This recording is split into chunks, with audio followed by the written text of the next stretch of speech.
Hi, fellow CBOR members. My name is Jessica Kempf. I am the 2022 CBOR Forms Chair, and we are excited to release a brand new version of the New Construction Addendum. First, I want to thank our new construction task force members. We had quite a few builders and builders agents help us out with this form, and we got a lot of improvement, a lot of feedback to make it more useful for builders, more useful for listing agents, and helpful for buyers and buyers agents as well. So thank you for the time that you guys committed to this, and then also thank you to the 2022 Forms Committee members who worked hard on this form, plus a couple of others. So really, we took the new construction addendum that we had, the CBOR New Construction Addendum that we already had, and then we also looked at a couple of new construction contracts that were in place in other parts of the state and combined it to make this 3-page writer. Really, we thought it needed a lot of revamping and to address specific situations that you have when you purchase a new construction home. And so we do, first of all, recommend, if you can, that listing agents for those builders upload a kind of pre-populated version of this form to the listing as a document to assist that buyer in preparing a contract.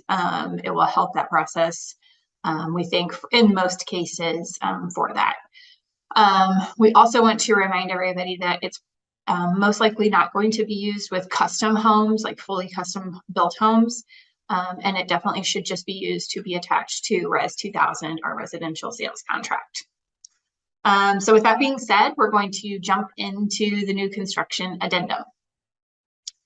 The first page is, you are going to indicate on there your property location. So the street address is on line 1 there, pretty straightforward. And then number 1 is the construction of homes. So this is how you're going to identify the property, especially if it hasn't been built or not completely built. So you're either going to, A is attaching some plans and specifications that may be specific there. So you can identify those by a number or set of plans that are being attached to this writer, that type of thing. B is identifying an address that it is the same as or very similar to. If buyer has walked through another house and they're just building the same house down the street or in a different area or something, you can identify that address. And then C is the home does not have any plans or drawings. That's not applicable because it's already existing or almost complete. Number 2 is the fire sprinkler system. So state law requires that a buyer has the option to install a fire sprinkler system in the property. So buyer would just check number 18 or number 19, which is to either have that fire sprinkler system or not to have that fire sprinkler system. Number 3 is materials. So this just states that buyer has the option to choose some materials, and that list needs to be indicated prior to, but that they have to kind of choose from what seller has available from their existing suppliers. It's going to be installed by the seller / builder, and that any deviation from those agreements must be agreed to in writing by the buyer and seller. And then it also says, so if buyer doesn't select those items, the default is 7 days in here on line 25. So if buyer doesn't select those items that seller has requested within 7 days, then the seller may go ahead and make those selections for them. The main reason the committee felt this was important was because sometimes if buyer drags their feet, it's going to cause a delay on ordering other items. So if they don't pick out cabinet color, it may delay things further down the road, which could ultimately delay closing. So that day is a blank, so you can always adjust that if necessary, but 7 days is the default. Number 4 talks about allowances and overages. So this says that if buyer does make changes or some allowances go over that budgeted amount that's available, then seller may have the buyer pay the seller directly for those items in cash. Basically, it would be a not refundable payment to the builder / seller. So those allowances and overages need to be stated as such. Number 5 is a warranty, the builder warranty section. So there's 3 different types of warranties that we kind of identified as typically being provided by the builder or to the buyer at the time of closing. A is the first, probably the most typical, and what we consider kind of our standard 1-year builder warranty. So A is your written limited warranty. Requires that line 37 requires that the builder provide that copy within 10 days, a sample copy. So not the actual copy for the specific house, because that's typically not done until closing. But this is just a sample copy will be provided, and then it indicates who's going to provide the service coverage for that. So it could be the seller, it could be the builder if the builder is different from the seller, or it could be a third-party provider. So you just check those specific options there that are applicable. And then B is a mechanical type of warranty. So sometimes builders will offer specific extended warranties on specific systems, maybe an HVAC system or a specific foundation warranty, something like that. So that would go here. So you would indicate the number of years if you check this box on line 46. Again, the sample copy will be provided 10 days is the default on line 47. And then again, on line 46, there is no default because we don't have like a set time frame for these. So that must be filled in. That number of years must be filled in. Once again, another really good reason for the builder to complete this form ahead of time and upload it to the Documents tab. So it's ready for that buyer whenever they're ready to complete the contract. And then again, you would indicate 52, 53, and 54 who would provide the service if that warranty were in use. So the seller, the builder, or a third party. And then C is the other general insured home warranty plan. This is typically like through a third party home warranty company. A good example that we tended to refer to in the committee was the 210 home warranty, which is a popular builder warranty. So that would be what C is, like an insured plan provided by a third party. All right, page 2. Number 6 talks about our walkthroughs and inspections for the buyer. So we really wanted to have this paragraph work in conjunction with section 7 of the contract, not hinder or replace that section, but work on top of that section. So the buyer still has the option to do home inspections per the contract if they choose to do that. You just have to be careful with your days and stuff for those inspections. If your house is not quite ready for inspections, then you would need to adjust those days to allow for home inspections. But this kind of works in conjunction with that. So first paragraph on number 6 talks about the buyer and seller meeting to do a walkthrough prior to closing and to develop that punch list of items right before closing. And then it allows for the seller to complete those items prior to closing or within a certain number of days after closing.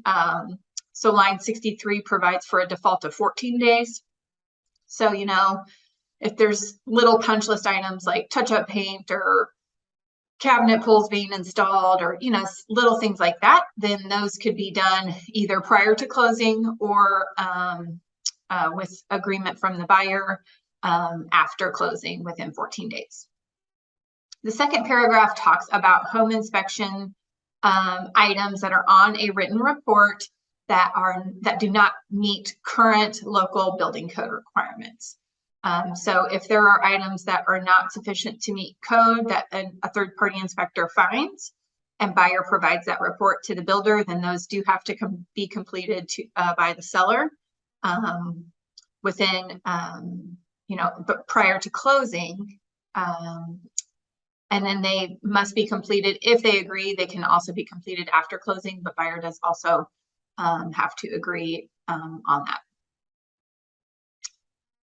And then paragraph 3 talks about the escrow. If items are not complete and a lender is going to require those to be completed prior to closing or require an escrow agreement to be executed and the seller to escrow items, this would be for things like the fence, or maybe a yard to be installed, those types of bigger things. Then this says that buyer and seller are agreeing to go ahead and execute that escrow agreement at closing. And then as soon as those items are done, funds would be released back to the seller. Number 7 talks about appraised value notice and how overages may affect that of final appraised value. So if things are changed during the building process, an appraiser may or may not recognize the value that's added for that. And so this is almost a notification to buyers saying, hey, if your appraisal doesn't include and up the price for those additional change orders that were made, then you may have to come up with the additional cash to support the value and continue with the loan for this specific price. Number 8 talks about delays for closing, and it's basically just a statement saying if anything would affect the delay that's kind of out of somebody's control. So weather or, epidemics, kind of like we had through COVID, shortage of supplies, buyer delays, anything that's kind of out of control, out of the builder's control. If there is a delay, then everybody agrees to work together to a reasonable closing date. Lease and indemnification, number 9, is kind of a big one. So it talks and kind of warns buyer that they should be careful when entering the property, and really should, it is a construction site, it is an active construction site. It could be dangerous for them to be on the property, and they need to not interfere with the work that is being performed. So kind of a hold harmless and release for the seller if the buyer does choose to enter the property while it is under construction.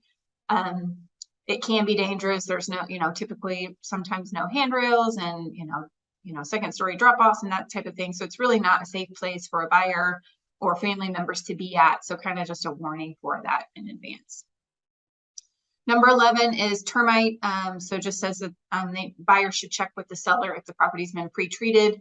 There are specific government loan types that may require verification for pre-treatment of termites, or that scheduled treatment if it has not been done. So make sure to check with the seller / builder to see if that's been done. Number 12 is actually direct, and it's in caps because it is a statutory language. So direct from Missouri state statute. So really just make sure that your buyer reads through this. It's a right to repair, so they have to notify the contractor of defects, and just kind of their right prior to any sort of litigation. So make sure buyer and seller both read through that thoroughly. Number 13 talks about earnest money or funds that are deposited with the seller. So if they are deposited with anybody other than the brokerage, buyer is holding the broker harmless for anything like that. We're not going to be responsible for maintaining those funds. And then if the seller is holding those funds, it's allowing the seller to use those funds in the construction of the property. Number 14 may look a little familiar. That's from the one-page new construction addendum we have. So it just says you can check one or both or neither as applicable. So number 1 is providing that final certificate of occupancy to the buyer by closing. And then number 2 is the landscaping has to be installed according to either restrictions or current city building codes, and then or specific to the contract. So must be performed in one of those 3 ways. 15 is special agreements. So if there aren't any additional special agreements, those can be included there. And so finally, page 3, we have additional items. This should look very familiar to you. This is from the new construction addendum that we already have. So the 2 major changes, line 133, we combined the mailbox post, and we also added cluster box because that is becoming more and more prevalent as USPS has kind of changed their policy on how they handle mailboxes. So you'll just indicate supplied by and installed by there for the full mailbox line. And then line 139, it used to be shower door. We changed that to master bath shower door, so that it's specific to just that one bathroom. If you have other shower doors, I would recommend writing those down in the other line, and then that way you can address multiple shower doors if there happens to be multiple shower doors that are supposed to be installed. And then buyer would sign and date, seller would sign and date, and you would have a completed new construction addendum. Again, thank you so much to the New Construction Task Force and the Forms Committee. We're excited to get this released and look forward to any questions or comments you have as we use it in full force next year.